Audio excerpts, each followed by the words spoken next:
Welcome to this explainer. I want you to just take a second and look around you. The world we navigate every single day is this incredibly intricate web of human interaction. But hiding just beneath the surface of our normal everyday conversations, there are invisible strings.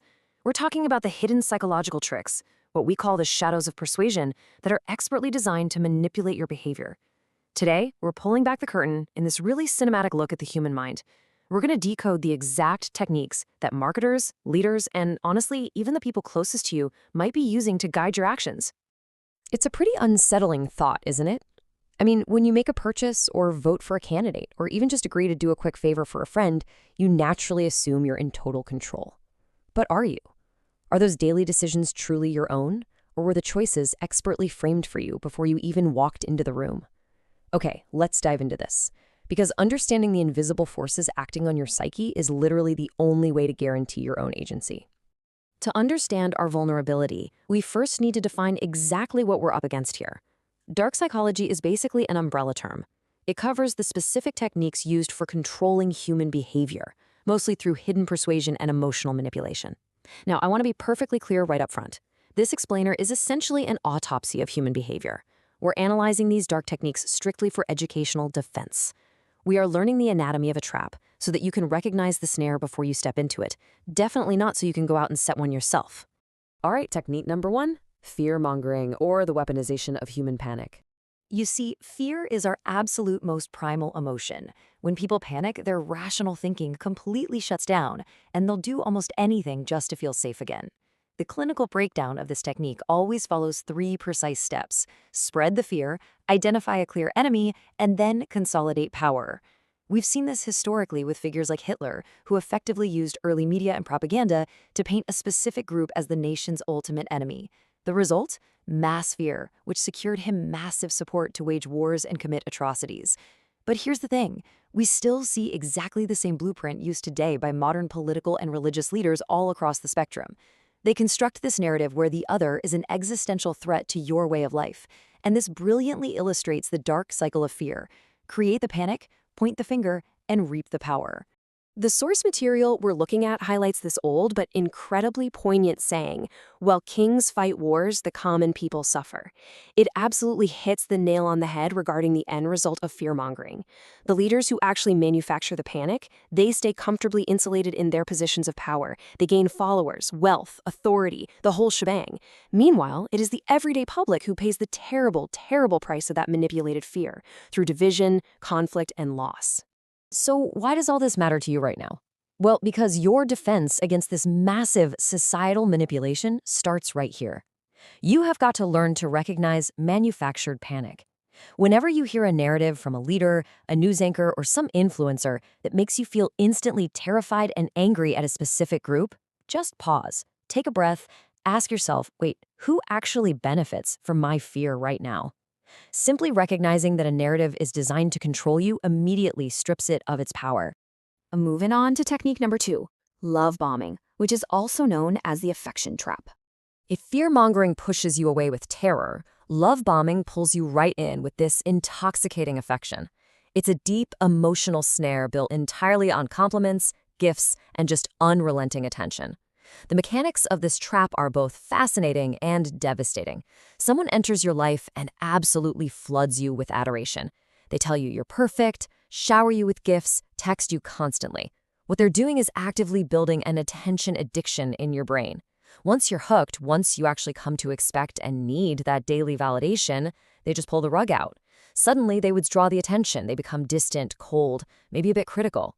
Now you're craving that massive high they originally gave you, and you'll start chasing them, compromising your own boundaries just to get a fraction of that initial affection back. Now, what's really interesting about this slide is the clear contrast drawn between these two behaviors. We all want to be liked, obviously, but endless praise just isn't natural. A true friend cares about you enough to offer constructive, caring criticism when you genuinely need it. They want you to grow. A love bomber, however, offers endless compliments and literally never criticizes you during that initial phase. Why? Because they aren't treating you like a real person. They're treating you like an asset they're trying to acquire. To defend against this, you have to be super cautious of instant, flawless affection. I know, it feels amazing to be praised, for sure. But if someone is instantly flooding your life with unearned adoration and acting like you're the center of the universe after just a few days, red flags should be flying. Guard your emotional independence so you don't end up dancing on someone else's strings. All right, technique number 3, foot in the door, or creeping compliance. So instead of using raw fear or overwhelming love, this tactic secures massive favors by slowly building a foundation of seemingly harmless, tiny agreements. Imagine someone wants to ask a friend for, say, 10,000 taka. If they ask for that huge sum right away, out of nowhere, the answer is almost guaranteed to be a flat no way. So they don't ask for 10,000. First, they ask for just 500 taka. It's a tiny, super easily granted request. The friend hands it over, and crucially, the borrower returns it quickly. What just happened there?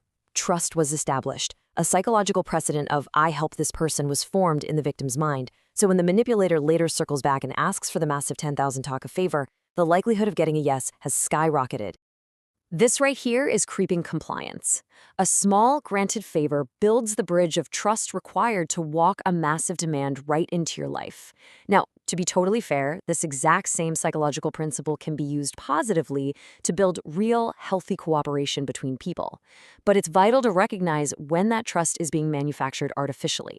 Let's move to and see how this builds into a trap. And actually, let's see how these same psychological principles are combined and weaponized against your wallet in our final technique. Technique number 4, the scarcity principle, or the illusion of urgency.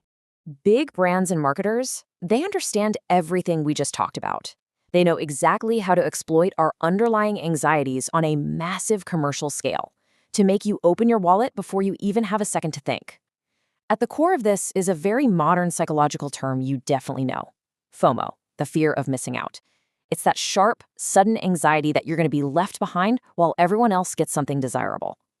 Marketers know that if an item is seen as plentiful, you'll naturally take your time making a logical decision. But if an item is artificially limited, its perceived value instantly multiplies in your brain. Just look at these triggers. You see them literally every single day. You log into a shopping app and boom, blazing red text, "Only 2 left in stock," or a bold banner screaming "limited edition," or a literal ticking countdown timer hovering right over the checkout button.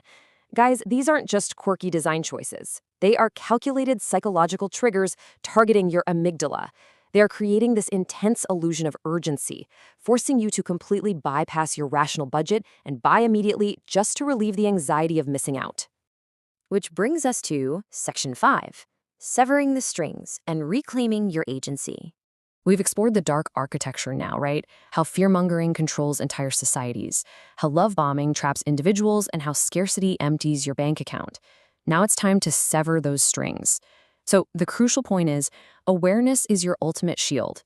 When you see these techniques laid out logically, they kind of lose their invisible power. Moving forward, make it a habit to really question extreme fear narratives presented by authority figures. Be incredibly wary of unearned, instant praise in new relationships. Mentally track people who seem to be constantly escalating the requests of you. And please, take a deep breath to resist the artificial urgency created by a shopping app's ticking clock. You know how the playbook, you know the tactics. I want you to carry this knowledge with you as you navigate your day, check your phone, and interact with the people around you. Start looking at the world through this new, highly critical lens. Because if you aren't paying attention, someone else absolutely is. I'll leave you with this lingering question to think about. Look closely at your own life. Who is pulling your strings today?